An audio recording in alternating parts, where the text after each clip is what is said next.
ବଢ଼ିଲା ହୋର୍ମୁଜ୍ ଦ୍ୱନ୍ଦ୍ୱ, Iran America ଚାପ ଓ ତୈଳ ସଙ୍କଟ। ଜାରି ହେଲା ନୂଆ ମାନଚିତ୍ର, ମାଇନ୍ସରୁ ସୁରକ୍ଷିତ ରହିବାକୁ ଇରାନର ପରାମର୍ଶ।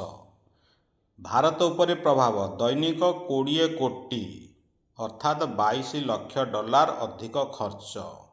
ବାର୍ଷିକ $803 ଖର୍ଚ୍ଚ। ତୈଳ ମହଙ୍ଗା ହେବା ଆଶଙ୍କା। ଏସିଆର ସର୍ବାଧିକ ଚାହିଦା, ବିଶ୍ୱ ତୈଳ ବଜାରରେ ଭୟର ବାତାବରଣ।